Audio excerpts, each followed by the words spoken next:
Let's go កំពតត្រេមអ្នកទាំងអស់គ្នានេះខ្ញុំចេញទៅផែម៉ោង6ព្រឹកខ្ញុំជីExpress ចានេះទៅតែ2នាក់របៀប best friend អីចឹងណាមទៅអញទៅ2នាក់ចឹងអានេះគឺឈប់ឲ្យយើងចូលបន្ទប់ទឹកទិញអីញ៉ាំតិចតួចនៅម៉ាតអីចឹងទៅអានេះចេញទៅទៀតហើយបងគ្នាជីមកផ្លែទៀតឥឡូវយើងបានមកដល់វងមូត្រេនេះទៅខេត្តកំពតដែរបងគ្នាចាចុះបេនឡានព្រៀងរត់មកជួម៉ូតូជិះតែម្ដងគឺនៅមុខបេនឡានហ្នឹងហ្មងចានេះคลิปវ៉ាសតខ្ញុំបានថតដែរនេះទុកឲ្យបានហើយខ្ញុំចេញទៅកែបតែបងគ្នាចេញទៅកែបមកតែពេលផ្លូវទៅកែបហ្នឹងខ្ញុំឈៀងចូលកន្លែងទៅពេលសង្កាយនេះមកផ្លែសិនចាក៏មានមកធ្វើអីទេគឺមកទិញប្រហិតនេះញ៉ាំគូលោកមុនគាត់មកគេនឹងប្រហិតហ្នឹងគឺឆ្ងាញ់មកហើយអ្នកខ្ញុំមើលទេសភាពនៅក្នុងនេះមកដូចគេមានផ្លែកោងកាអាកន្លែងនៅខាងឆ្វេងដៃខ្ញុំហ្នឹងគឺកន្លែងគេបងប្អូនស្អាតហ្មងតែរកអ្នកមើល view បានអានេះចូលមកខាងក្នុងគឺមានទូកមានអីជីទៅមើលផ្លែកោងកាអីផ្សេងៗទៀតអានេះកន្លែងគេរបៀបនៅលើទឹកហ្មងអ្នករកខ្ញុំមើលបានមានស្ពានមានអីចាដល់វាលេខតែក្តៅ JM អានេះចេញទៅកែបមែនតើណែដល់សេសសដល់គ្នាចានេះថត view ថតខ្លួនឯងថតអាដប់អីចឹងណាពីអ្នកកូ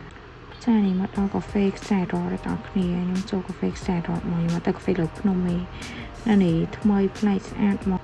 នេះប្រហិតទិញមិញហ្នឹងហើយនេះ drink ចាម្នាក់មួយកែវអានេះគឺជាណាមិនពួកខ្ញុំជាចាចេះថតវាខ្ញុំទៅដូចថ្ងៃបុណ្យអ្នកគ្នាស្ទែសាហាវនៅឆនសាហាវអានេះមកចូលសាទិញមកអាំងទិញម្ហូបទិញបាយអីញ៉ាំចឹងទៅយើងទៅជួកន្លែងគេអង្គុយលេណាមក view បានអ្នកគ្នាទៅទេសភាពស្អាតប្រោយចាញ៉ាំអីហើយឡើងជីដើរលេងកែបនឹងមកជុំពីជុំអីទៅកាហ្វេមួយទៀតឲ្យអ្នកគ្នាអានេះខ្ញុំទៅ The Well Coffee អ្នកគ្នាអានេះផ្លូវជីចូលទៅនេះទៅផ្លូវគេស្អាតហ្មង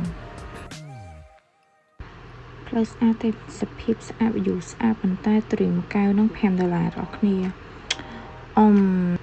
អមេទេថតរូបលេងហើយគឺពួកខ្ញុំមកវិញឯអ្នកគ្នានេះធ្វើសំដែងអញ្ចឹងណាដោយសារខ្ញុំដប់ផងអីហោះឥឡូវពួកខ្ញុំមកដល់កពតដែរបានថត view តាមផ្លូវ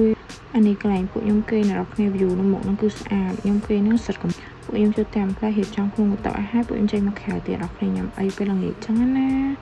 ខ្ញុំចូលហាងហ្នឹងតម្លៃសមរម្យគាត់តំបើកអញ្ចឹងណាប៉ុន្តែគឺវាថាកំងអីក៏អត់មានទេសារគាត់តំបើកថ្មឃើញចូលទៅណាម្នាក់កំប៉ុងអីមកម៉ាត់ដល់បានថតសេះស្មុតឥឡូវមកថតទីកុំឲ្យបានឃើញសេះចេញនឹងប៉ាពីអត់អូយហត់ចាយនេះទៅដល់ណាក៏បាញ់ត្រាំដែរវីដេអូមានតែប៉ុណ្្នឹងឯងបាយ